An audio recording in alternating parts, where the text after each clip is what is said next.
जिन्होंने हमारी बेटियों के सिंदूर उजाड़े थे, वही कटे पिटे लोगों को हमने उन्हीं की बहन भेज करके उनकी ऐसी की तैसी करवाई। एक बार मोदी जी के लिए जोरदार ताली बजाएं।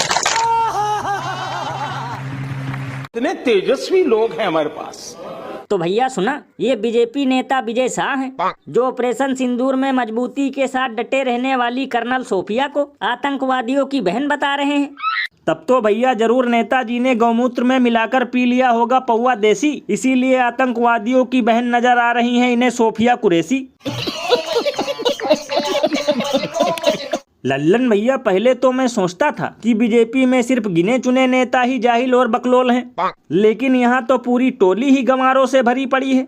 मतलब ये लोग मोदी जी को ऊंट की तरह ऊंचा दिखाने के चक्कर में देश के वीर सैनिकों को ही अपमानित करने लगे। भैया इसीलिए तो लोग घनघोर बेइज्जती करते हुए ये कहते हैं कि अगर कर्नल सोफिया बन गई कुलविंदर कौर तो नेताजी की हड्डियों में नजर आएगा केवल जोड़ ही जोड़। ये बड़ी अच्छी बात कही आप। क्योंकि बताओ गजब विडंबना है, देश की सबसे बड़ी पार्टी के नेता भी दो कौड़ी के अंधभक्तों वाली हरकतें कर रहे हैं। वैसे भैया सुनने में आ रहा है कि बाद में नेताजी ने माफी वीर बनकर माफी मांगी और कर्नल सोफिया कुरैशी को अपनी सगी बहन से भी बढ़कर बताया।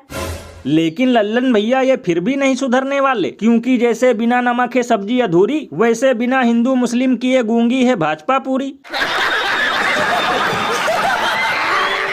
और अभी तो रुको, क्लाइमैक्स अभी बाकी है। जब हमारी सेना जीत रही थी, पंजाब का एरिया आते ही सीज फायर कर दिया गया और पाक ऑक्यूपाई कश्मीर का जन्म हुआ। अगर सीज फायर 3 दिन लेट होता तो पाक ऑक्यूपाई कश्मीर आज भारत का हिस्सा।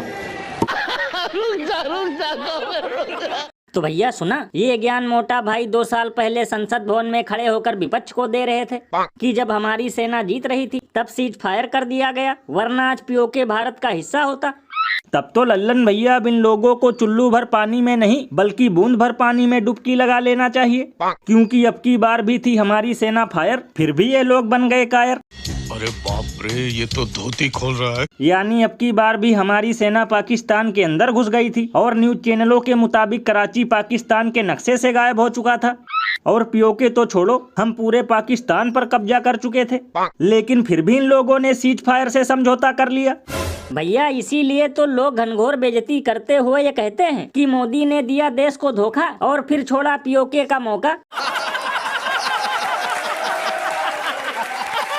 और भैया एक अंदर की बात बताऊं, जब से इन लोगों ने ऑपरेशन सिंदूर को रोककर सीज फायर से समझौता किया है, तब से इन लोगों की इतनी बदनामी हो रही है कि इतनी बदनामी तो लोकसभा चुनाव में भी नहीं हुई थी।